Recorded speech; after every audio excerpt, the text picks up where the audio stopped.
Okay, this lesson is about how to reflect things in the coordinate plane. Let's go ahead and get started just with the rule review.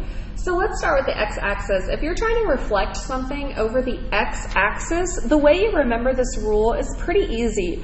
The x and y are going to stay the same location. However, if it's x-axis reflection, the y is opposite sign. For a y-axis reflection, the x and y stay where they are, but if it's y-axis reflection, the x is opposite. So that's kind of the best way to kind of help you remember what the rules are in terms of reflecting. When we reflect over the line y equals x, the best way I know how to help you remember it is that x and y flip location. So it's kind of like changing this equal sign just into a comma.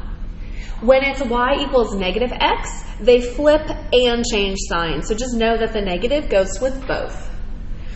Okay, let's go ahead and get started with a few examples. And I've pre-written the shape or the point locations for you just because we're at the point now where we should be able to know how to find the location of a point. So instead of wasting your time, I went ahead and just wrote them down. So A is 2, 1, B is 5, 2. And the first thing we need to make sure that we're doing is paying attention to the rule. So what we're going to do in this first problem is reflect over the x-axis. What that means is the x-axis is actually our line of reflection. The rule, which we talked about down below, for x-axis is x, comma, negative y. What that means is all of the x values are going to stay the same. So in A prime, 2 is going to stay 2. Oh, that should be a B. And in B prime, 5 is going to stay 5. The negative y, don't read that as negative. Think of it as sign change, which means the y value is going to change sign. It was positive, it becomes a negative. 2 was positive, and it becomes a negative. This is now the information that we're going to go ahead and graph on our picture. So we're going to count over 2 and down 1, and that becomes our A prime. Over 5 and down 2 becomes our B prime, and we're just going to connect. If you're wanting to use tracing paper to do this, you are more than welcome to. The best way to do tracing paper is to go ahead and trace your full line of reflection from start to end, and then go ahead and draw your point in. And then what you're going to do is pick it up, flip it over, and then just line back up your lines of reflections, and they should overlap perfectly.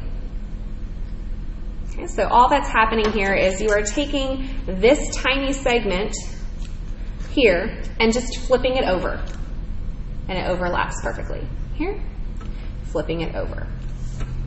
Also, the distance from B to the line of reflection is 2, so the distance of B prime to the line of reflection should also remain 2. Remember, they should be equidistant from the line of reflection, so you can also be counting these reflections if that helps you.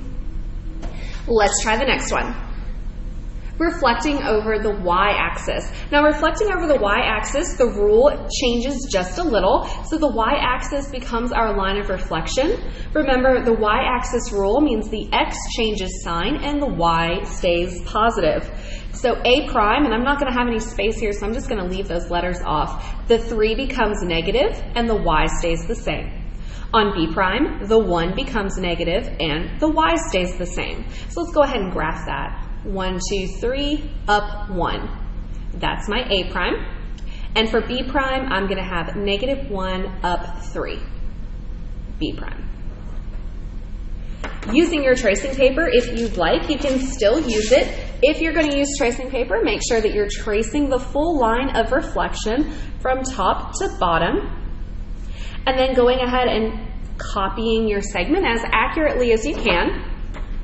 You pick it up, flip it over, and then you just line back up your line of reflection. So notice how it lines up perfectly. So again, what's happening here is you're taking this piece, okay, this portion, and it's just flipping over. It's picking up and it's flipping over. Again, you can also count this. B is 1 unit away, B prime is 1 unit away. A is 3 units away, or A is 3 units away, and this is A prime, and it's also 3 units away. Okay, let's practice reflecting over the line y equals negative x. Now the line y equals a negative x has a slope that's -1 and a y-intercept of 0, meaning this line is actually going to be located here. Let's see. Try to line it up the best I can. This is one where it's helpful to actually use the rule to be as, and you know, that's as close as I can get it. It should technically go through 0, 0, but for the most part, that's your line that you're reflecting over. So when it's a diagonal line, I would suggest actually using your rule to kind of just make it easier on yourself. So we're going to reflect over the line y equals -x. That rule is -y, comma, -x. Okay. That means the x and y values are actually going to flip location and change sign. So A prime, x and y flip, so 1 moves to the front, 3 moves to the end, they change sign. So this is a negative and so is this. 1, 2 is going to now become -2, comma, -1. Notice how the values are flipping location and changing sign. These are our newest set of points, so we're going to go ahead and graph those. So -1 and then 1, 2, 3, that becomes A prime. And B prime is -2, -1.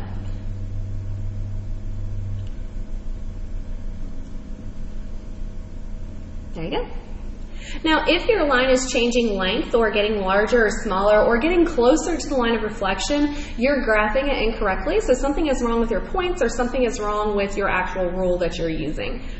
We can usually reflect vertically or over a horizontal line or a vertical line pretty easily, but these diagonal lines can be very tricky to visualize. So it's helpful to use the rules on the diagonal lines just because it makes your life a little bit easier and it kind of takes the guesswork out of solving these problems. Okay, let's go ahead and try our last one with a rule, which is the line y equals x. Now, y equals x is a line that is a positive slope, so it's going in this direction. Let's see, try to get it as close as I can. It roughly looks like this. I highly recommend, though, if you're going to be doing the diagonal line, I would really be accurate, like 100% accurate, or I would just use the rule. So y equals x is just y, comma, x, and again, I don't have a lot of space to write the letters, so I'm just going to kind of do the best I can and then label it as I plot it.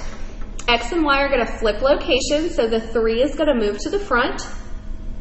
The x value moves to the end. Notice how they're not changing sign, they're just flip-flopping location.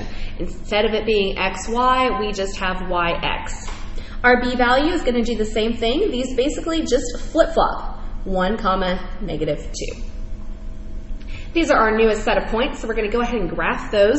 So 1, 2, 3, down 1 is A prime, and 1 and down 2 is B prime. Now I'm just graphing segments in this example because it's easier and faster.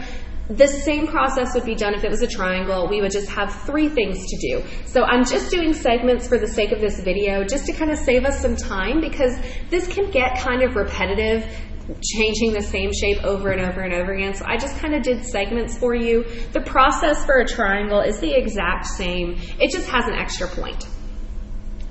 All right, let's go ahead and graph over lines that are not one of our 4 with rules. So let's go ahead and start down here where it says reflect over x equals 1. Now, x equals 1 is a line. However, this line is not an axis, and it doesn't have a slope that is 1 or a number. X equals 1 is actually a vertical line. So whenever you have x equals some kind of number, that is a vertical line you should be graphing. The way that you do this is you look at what x equals, so x is 1, go on the x-axis over to 1. And then you just draw a vertical line. X equals a number is always vertical, so make sure that you're graphing this the right direction.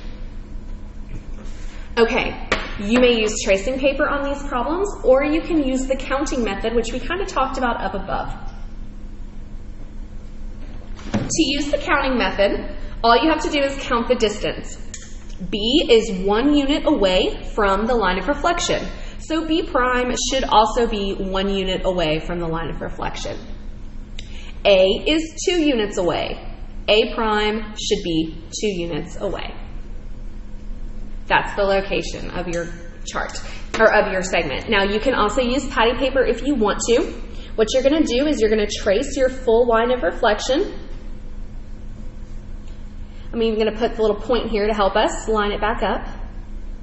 I'm going to trace my segment. I'm going to pick up my paper, flip it over, and then I'm going to use what I've drawn on here to help me line it back up so I know I'm doing it right. And then there is your segment. So again, all that's happening here is I'm picking up my segment and it's just getting flipped over this line. Picked up, line it back up, and there is your new segment. For y equals a number, that is a horizontal line. So anytime you have y equals a number, that's always going to be horizontal. So I'm going to go up to the y-axis at 1, or the y-axis at 1 and graph my line. And again, I'm just going to use the counting method. So I've got 1, 2, 1, 2, B prime, 1, 2, 3, 1, 2, 3, A prime. There you go. Now again, you can use tracing paper and it would just flip it over. But in this case, I'm just counting. Your graph should be flipped. All right, for our last example, we're running out of time here. I've got about 4 minutes. So let's go ahead and try the composition. Reflect over the x-axis, then translate 5, 2. So the first thing you're going to do, this is a composition because we're doing more than one thing. I'm going to go ahead and draw my extended t-chart out. The first column is going to be xy. So my A value is at 1, 2, 3, 4, so -4, up 1, 2, 3. My B value is at -1, up 3. And my C value is at -2, up 1. When you're doing these compositions, it's very important that you start where it starts. So the first thing it wants us to do is reflect over the x-axis. So that x-axis rule is x, -y. So that means all of my x values stay the same. And all of my y values change sign. So 3 becomes -3, -3, and -1. I'm now going to pretend like those points don't exist, and this is now just my new XY chart. So what I'm going to do for my last step is I'm going to go ahead and now translate 5, 2. That is in component form, which we talked about in our last video. So what this means is I need to change this to point form. So this becomes x plus 5, y plus 2. So I'm going to add 5 to all my x values. So -4 plus 5 is 1. -1 plus 5 is 4. -2 plus 5 is 3. Then I'm going to add 2 to all my y's. -3 plus 2 is -1. -3 again plus 2 is -1. And -1 plus 2 is 1. These are our final points. So we're going to go ahead and graph those. So 1, -1, that is my A double prime. 4, -1, 1, 2, 3, 4, -1. That is my B double prime. And 3, 1, 2, 3, up 1 is my C double prime. And that has now taken this value, flipped it over the x, and shifted it. You may use tracing paper for this if you want to, but you have to be very, very careful when you're reflecting. So I'll go ahead and do that very quickly just for the sake of time. So this is my intercept, so I'm going to reflect over x, line it up, and then I'm just going to shift it 5, 2. 1, 2, 3, 4, 5, up 2, 1, 2. And it ends up exactly where we plotted it using our t-chart.